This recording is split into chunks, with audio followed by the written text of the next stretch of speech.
اگر استفاده نکنید از دست می دهید. هر چیزی را که به کار نگیریم از دست می دهیم. به عنوان مثال بدن خود را در نظر بگیرید.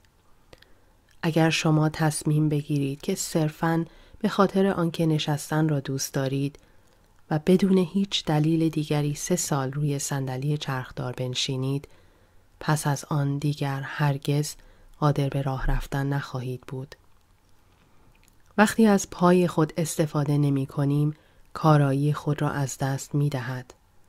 این اصل در مورد تمام مهارت‌ها نیز صادق است.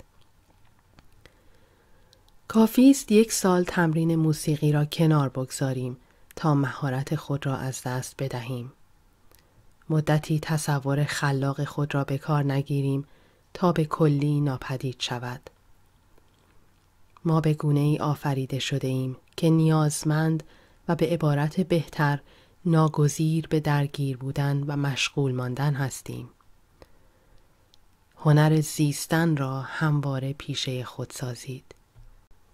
علاوه بر آن، وقتی وسعت بخشیدن به خود و مهارت‌های خود را در دستور کار خویش قرار می‌دهیم، شهامت و جسارت بیشتری پیدا می‌کنیم. هیچ کس با زندانی کردن خود در یک اتاق و تلاش برای حفظ و نگهداری جسارت خود واقعاً جسور و با شهامت نمی شود. فقط با محک زدن منظم می توان بر قدرت و توان خویش افزود. ما باید پیوسته مراقب خود باشیم، زیرا حتی وجدان ما مثل هر چیز دیگری می تواند از کار بایستد. درست از همان وقتی که می گوییم هیچ چیزی آنقدرها مهم نیست، راهمان را مستقیم به طرف دردسر تغییر داده ایم. سلول‌های زندان‌ها و بیمارستان‌های روانی انباشته از کسانی است که برای آنها هر چیزی اهمیت خود را از دست داده است. کسانی که آنقدر کلید احساسات خود را خاموش کردند که دیگر چیزی از آن باقی نمانده است. هر چیزی واجد اهمیتی است. برای آنکه ذهن خود را در فرم ایدئال نگه داریم، باید همواره از آن استفاده کنیم و هیچ دلیلی وجود ندارد که با گذشت زمان ناتوان و ناتوانتر شویم. اگر از تمام ظرفیت روانی خود استفاده کنیم، ذهن ما کارایی خود را حفظ خواهد کرد. همین اصل در مورد پول هم صادق است. پول برای خرج کردن است. پول باید گردش کند. کسانی که درآمدهای سرشار دارند، آنهایی هستند که سرمایه خود را مرتب به کار می‌زنند. از آنچه که دارند استفاده می‌کنند. خود را به مخاطره می‌افکنند. هیچ کس با جمع کردن پول خردهای خود در قلکی زیر تختش ثروتمند نمی شود. جهان هستی پیوسته ما را ترغیب به مشغول ماندن می کند. قانون بهره برداری قانونی شگفت‌انگیز است. ما را به حرکت وامی دارد و وقتی به حرکت در آمدیم وضعمان را بهبود می بخشد. فقط وقتی می توانیم آنچه را داریم برای خود نگه داریم که از آن حد اکثر استفاده را ببریم. آسوده باشید و امور را به حال خود واگذارید. هیچ وقت توجه کرده اید که وقتی با تمام توان سعی می کنیم چیزی را به خاطر بیاوریم یا یک ضربه صحیح به توپ تنیس بزنیم یا مسئله‌ای را حل کنیم چه اتفاقی می افتد؟ هیچ وقت به آن نتیجه دلخواه نمی رسیم. اغلب مردم می گویند در پیدا کردن راه حل مناسب برای مسائل زمانی بیشترین موفقیت را داشتند که به طور طبیعی فارغ و آسوده خیال بودند و این بدین خاطر است که امواج مغزی حتی در حمام و تخت خواب و توالت هم که بدن کاملا در حال آسودگی است با ما هستند. از دیدگاه علمی وقتی ما آسوده هستیم ریتم مغزی حرکتی آرامتر به خود می‌گیرد و در این حالت است که انسان توانایی و خلاقیت بسیار بیشتری را از خود نشان می‌دهد و نتایج مطلوب به سهولت به بار می‌آیند. وقتی دوش آب گرم می‌گیریم یا به تخت خواب می‌رویم، به طور طبیعی به این حالت آسودگی می‌رسیم. به این خاطر است که در این مواقع راه حل‌های تازه‌ای برای مسائل پیدا می‌کنیم و می‌توانیم بسیار خلاق‌تر باشیم. مسلم است که آسودگی جسمانی نیز از اهمیتی مشابه برای رسیدن به حد اکثر کارایی برخوردار است. وقتی جسم خود را آسوده می کنیم، متابولیسم بدن به حالت توازن در می آید. فشار خون پایین می آید. تنفس عمیق و آسان می شود و اعضای سیستم جسمانی ما واجد عملکردی هماهنگ می شود. در مقیاس وسیع‌تر نیز همین تصویر ظاهر می شود. ما بهترین نتایج را در زندگی زمانی به دست می آوریم که خود را برای رفتن در مسیر جریان رود مهیا کرده ایم و این به معنای یافتن یک توازن ظریف و مبهم میان تلاش و آسودگی و میان تمسک جویی و واگذاری امور به حال خود است. هیچ چیزی به سادگی به دست نمی آید. در اینجا هم می توانیم از طبیعت سرمشق بگیریم. پرندگان و حیوانات هم کار می کنند، اما کارشان شبانه روزی نیست. حد کفایت را می دانند. گنجشک ها کار شبانه نمی کنند. گنجشک ها می دانند که شب وقت استراحت است. خرس ها، قورباغه ها و گوزن ها هم همینطور. حیوانات خیلی از چیزهایی را که ما فقط نیمی از آن را می دانیم به تمامی می دانند. حتی خاک هم هر از گاهی نیاز به استراحت دارد. خاک هم ما را به زحمت می اندازد. 23 سال پی در یک زمین لوبیا پرورش می دهیم و برای بالا رفتن کیفیت محصول هر سال بیشتر از سال پیش مواد شیمیایی به زمین می خورانیم و نمی توانیم سر در بیاوریم که چرا مزه لوبیای ما حتی از کودی که برای آن به کار برده ایم بدتر است.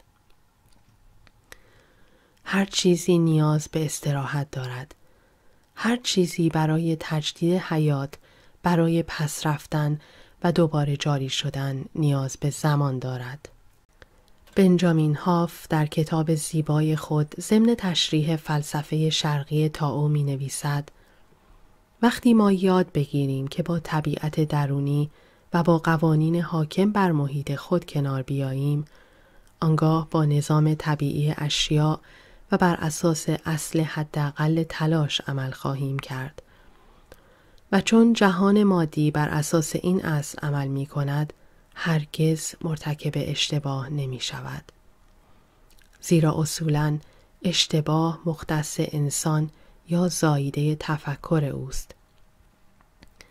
مخلوقی که با مغزی انباشته تر از ظرفیت و با دخالت و تلاش فراوان خود را از شبکه حمایت کننده قوانین طبیعی جدا می سازد.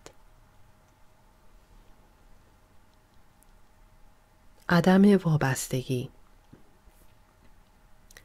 شادی و بیان آزادانه و بی قید و بند خویشتن زمانی بیشتر از همیشه میسر می شود که نتایج نهایی را رها کنیم. برای رسیدن به اهداف خود بکوشیم، اما زندانی این اهداف نباشیم. ما کسانی که کمترین تلاششان را برای تأثیرگذاری روی ما از خود نشان می دهند، بیشتر دوست داریم. این افراد از تلاشی که ناامید کننده باشد برای بیان عواطف خودداری می کنند و به همین علت است که این عواطف خود به خود روشن می شود. کسانی که بیشترین درآمدها را دارند از وقتی پولساز شدند که کار کردن به خاطر پول را کنار گذاشتند. به بیان دیگر آنها اول کاری پیدا کردند که عاشق آن بودند و آنگاه ثروت خود به خود سرازیر شده است. آنها پول دارند چون وابسته به آن نبودند. ممکن است شنیده باشید که بعضی‌ها درباره یک آدم ثروتمند میگویند خوک حریص، این همه ثروت دارد و هنوز هم که هنوز کار می کند.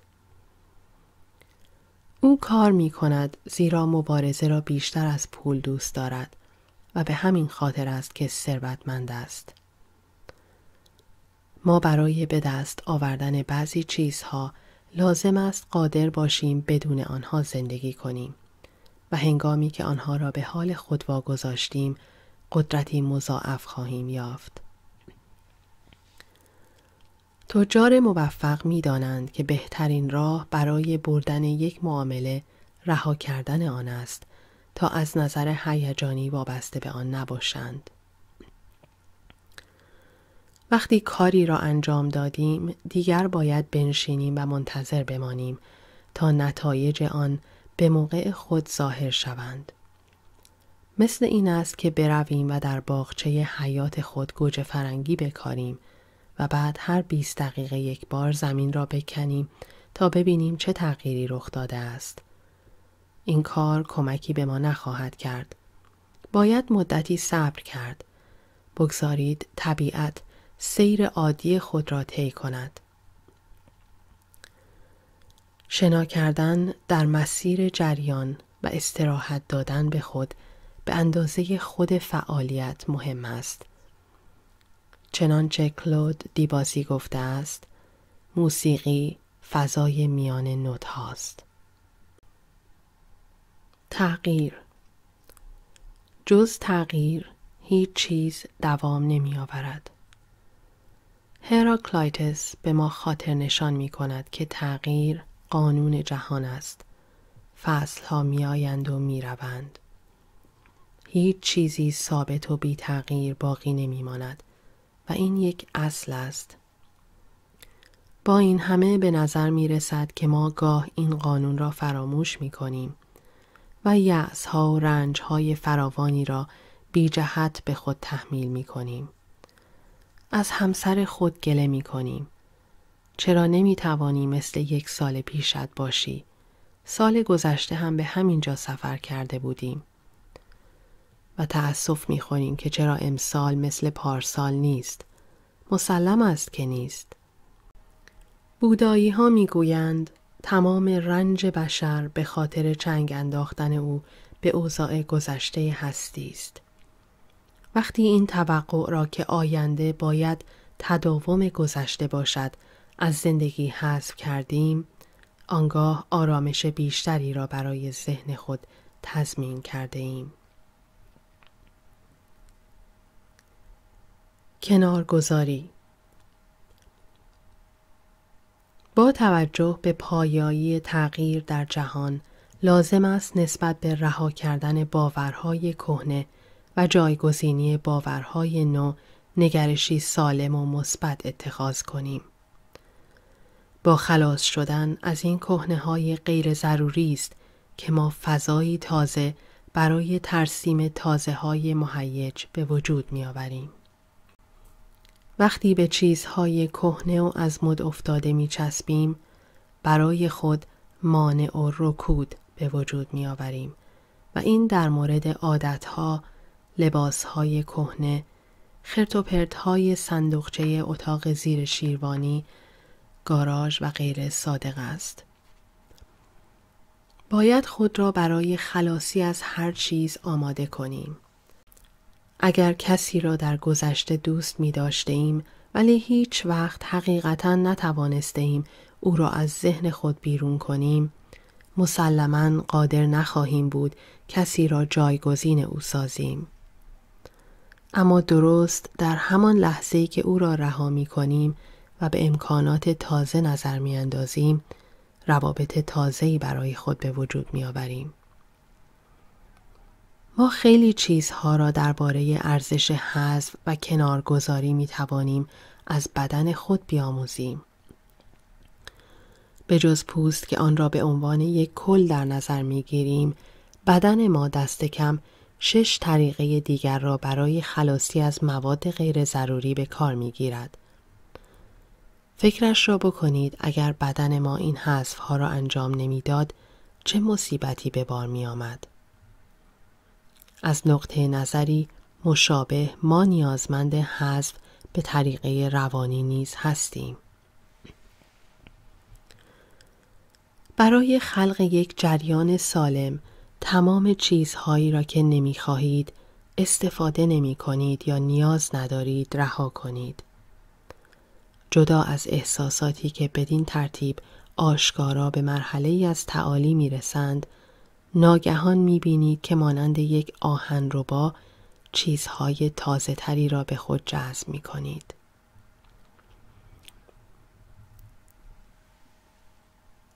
ما واقعاً چقدر می‌دانیم؟ اگر فکر می‌کنید همه چیز را می‌دانید، اشتباه فاحشی مرتکب شده اید. والتر ماندیل. چگونه می‌توان با توجیهی منطقی اثبات نمود که به هر چه بیندیشیم همان چیز را در زندگی خود خواهیم دید؟ چطور چیزهایی را که از آن وحشت داریم به طرف خود می‌کشیم؟ واقعاً کجا می‌توانیم ضمیر ناهوشیار را پیدا کنیم و چطور می‌توانیم اثر آن را توصیف و توجیه کنیم؟ چرا وقتی به سلامتی فکر می‌کنیم و جسم خود را سالم می‌پنداریم، صرفاً داشتن این افکار بر ما تأثیر می‌گذارد؟ چطور می‌توان به تشریح قوانین ذهن پرداخت؟ چرا باید افکار ما بر سعادتمان تأثیر بگذارند؟ تا اینجا ما به این سوالات و سوالات بیشمار دیگر پاسخ داده ایم. اما تشخیص وجود این اصول و درک کارایی آنها دو بحث کاملا جداگانه است. ما واقعاً به چگونگی عملکرد آنها واقف نیستیم. علم قادر به توجیه این اصول نیست. حقیقت این است که علم اصولاً هیچ چیزی را کاملاً توجیه نمی کند. علم رخدادها را توصیف می کند و بر آنها برچسب می گذارد. در مدرسه ما شروع به نامگذاری اشیاء می کنیم. اگر مراقب نباشیم ممکن است دچار این تصور ساده لوحانه شویم که واقعاً می دانیم در این سیاره چه می گذرد. همه ما با اصطلاحاتی مثل غریزه، خاصیت آهنربایی، جاذبه و فتوسنتز که صرفاً به توصیف پدیده ها می پردازند آشنایی داریم. اما حرف آخرین که چیزی از فرایند عمل این پدیده ها نمی دانیم و دانشمندان برجسته و روشنفکر همیشه آشکارا به این ناتوانی اعتراف کردند. چنان که انیشتن گفته است، هرچه بیشتر می آموزم، بیشتر به نادانی خود پی می برم. هرچه بیشتر می آموزم، بیشتر به نادانی خود پی می برم. تمام زندگی ما به کار با اصول و پدیده هایی گذشته است که چیزی از آنها نمی دانسته ایم. ما واقعاً نمی دانیم سیستم هاضمه ما چگونه کار می کند. آیا می دانید چگونه یک سیب زمینی را هضم می کنید؟ نه، ما فقط آن را می خوریم. ذهن درونی ما مراقب استراحت ماست. هنگام خواب چه چیز ما را از خفگی روی بالشمان حفظ می کند؟ اگر ما واقعاً در خواب هستیم، ذهن ما چگونه ما را بیدار می کند؟ وقتی ما دستمان را می بریم، چگونه و با چه ترتیبی سلولهای سالم را جایگزین می کنیم؟ در چه مرحله‌ای پوست زخم تشکیل می شود و چه موقع کنده می شود؟ اینها همه چیزهایی است که مثل سحر و جادو فقط اتفاق می افتد. اگر شما همه چیز را در مورد بافت‌شناسی و هموگلوبین بدانید، آیا ساعد شکستتان سریعتر جوش می خورد؟ حقیقت این است که از وقتی قدم به این جهان گذاشته ایم، تمام اینها برای ما کار می کردند و در خدمت ما بودند. عجیب نیست؟ غالباً منطقی و عقلانی بودن به درک و فهم بیشتر کمکی نمی کند. ممکن است ظاهراً چنین باشد، اما شخص در سطحی عمیق‌تر از توجیهات عقلانی می گریزد. علم به ما می گوید که جهان هستی با سرعت نور در حال بزرگ شدن است. حال با قبول این فرض، این سوال مطرح می شود که این افزایش در کجا اتفاق می افتد؟ در فضایی که قبلاً در آنجا نبوده است یا فضایی که همکنون در آن قرار دارد؟ در هر حال این بحث تا چه اندازه می تواند منطقی باشد؟ حال فرض کنید که جهان در حال انبساط نیست یا حتی اگر باشد در مرز این جهان به چه خواهیم رسید؟ به یک حصار؟ از کجا بدانیم که چه موقع به این حصار می رسیم؟ ما حتی نمی توانیم به شروع فهم وقایع اطراف و درون خود امید داشته باشیم. ما نمی توانیم همه این رخدادها را با اصطلاحات منطقی توجیه کنیم و خوشبختانه اکثر مردم در این نکته با من هم عقیده هستند.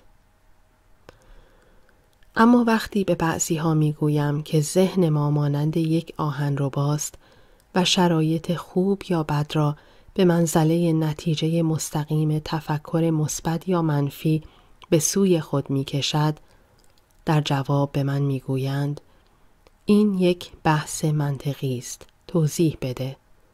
اما این قابل توضیح نیست. برای بعضی‌ها قبول این مسئله دشوار است که به وجود آوردن تصویرهای تندرستی در ذهن مستقیماً بر فرایندهای درمان که در جسم ما در جریان است تأثیر می‌گذارد. آنها می‌گویند اما چطور چنین کاری از من ساخته است؟ من حتی نمی‌دانم بدنم چطور کار می‌کند. من که پزشک نیستم. اما برای رفتن به دستشویی هم نیازی نیست که پزشک باشید. واقعاً که دنیای عجیبی است. برای عده‌ای دیگر قبول این نکته که تمرین روانی می‌تواند به طور شاخص کارایی را بهبود ببخشد دشوار است و در حالی که اینان در تلاش حلاجی این مسئله اند، دیگران برای گرفتن نتیجه آن را عملاً به خدمت گرفتند. اگر مصمم هستید که قبل از استفاده کردن از هر چیزی ابتدا آن را درک کنید، باید مدتها انتظار بکشید. ذهن ما یک اعجاز است و توانایی آن برای نفوذ در محیط و کسب نتیجه حقیقتاً ورای فهم و ادراک ماست. پیرامون مباحث فلسفی نظیر چگونگی تکوین ذهن، بحث و جدل‌های بی پایانی صورت گرفته است. اما این مسائل در دامنه مباحث این کتاب نمی گنجد. تجربه به من می گوید اگر ما آنچه را که داریم بپذیریم و از آن استفاده کنیم، بیشترین لطف را به خود کرده ایم. بگذارید دیگران وقت خود را به توجیه مسائل بگذرانند. بیایید دنبال نتیجه گرفتن باشیم.